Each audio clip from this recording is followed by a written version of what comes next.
Hi guys, welcome back to my channel. I'm just doing another quick one. I got another delivery today.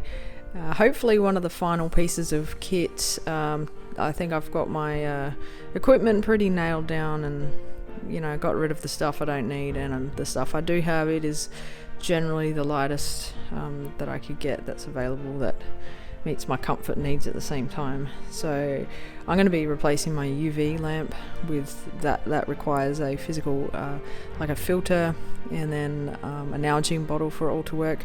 So I'm saving a bit of weight. This guy weighs 2 ounces, which is 57 grams, just under 57 grams, just for the filter. If I take the little baggie and the straw and the plunger and whatnot, it's a bit more, but I don't plan on taking that extra stuff.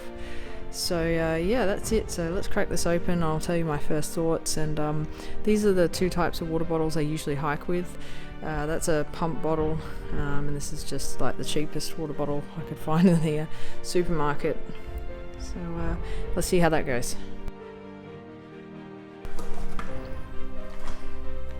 Alright, gee, that is light. And that comes with a cap. I'm totally going to do away with that cap, but that looks, fairly similar to... maybe it's a bit wider than that guy. We'll see how it goes anyway in a minute. Okay. Yeah, I heard a lot about these bags, and a lot of people were ditch them and abandon them and swap them out for other bags, I think because the seams break. But I think the common problem was people didn't know how to use them properly and put too much pressure through the system, and it bursts the connections. It actually feels like pretty reasonably sturdy, and it is very lightweight, so that looks good. Plunger, gee, that weighs a lot. That weighs... yeah, I wouldn't say as much as the actual filter, but that weighs a lot. Okay, a connector ring, great. The straw, okay, and a lid. I'm guessing no, that's not for that. Got a little bit of research into this to work out how everything goes together, but and what do we got here? That looks like a rubber, like a seal or something like that. Better get into the instructions here. Okie dokie. So what I have discovered is that this actually, it screws on and fits on my pump bottle perfectly. Screws on, no problem. And the same with this, so it looks like every bottle is just a standard size, and this soy will fit, I think, pretty much any bottle, as long as it's no different to these guys. That must be just the standard size all manufacturers make, so that's good news. Yeah, so there's like a ring, like a seal in there, so I guess that's just a replacement. That's what I imagine. Now if I unscrew this, oops, this coupler screws on here. And what I imagine I could use this for, this is the output side. You've got this syringe to back flush it. That end bit would go sort of in that connection in there.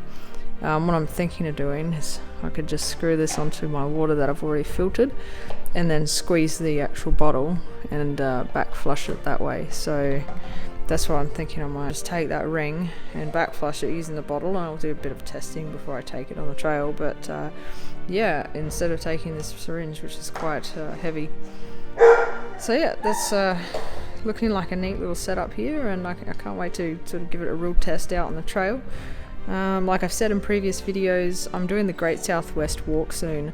That's a 2-week hike, so I'll be able to test this out pretty well, along with quite a lot of other equipment I have. So yeah, I look forward to making a few more videos for you in the future. Okay guys, so I've set up the demonstration, and I've worked out what all these little extra pieces do.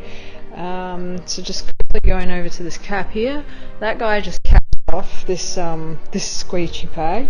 Going down further, the blue ring I need to use if I'm filtering water in this sort of manner, using gravity to filter it, and it seems to be flowing out at a pretty reasonable rate. it's good. You'll just be able to like hang this off a tree and just let it do its thing in the background. No need to sort of, you know, whereas if you use the UV lamp, you have to stand there and actually twiddle it around in the bottle, and you know, you physically have to be involved with the filtration process, where here you can just set it up and let it filter away. So that's kind of nice. And I guess I can speed it up if I sort of roll the bag and put a little bit of pressure on there, but you know, there's really no need to do that unless you're in a big ass rush and you're filling up halfway through the day. But then again, you know, this is an excuse to take a break for 5 minutes and just to, you know, have a rest while you let your water filter. So yeah, pretty neat. And this is all I would take on the trail is this bag. I like the idea I can hang it up off a tree. It looks like right in these corners, I'm not sure if you can see, there's a right there, sort of at the tip of my fingernail, there's a little hole there. Well, it's not actually a hole, but you can see it looks like there's a puncture like area I can just stick my pen through and pierce that, and then I can attach some string to it. It looks like you can see where this dotted stuff is. That's the glue holding the parts together. So it's within that area, so I don't think I'm going to damage it in any way. So I'll stick some holes in there, put some rope on it, then I can just hang it off of a branch, and yeah, it's all set and ready to go. Thanks guys for watching. As always, hit the like button if you enjoyed it, and subscribe if you want to see some more videos from me. Thank you.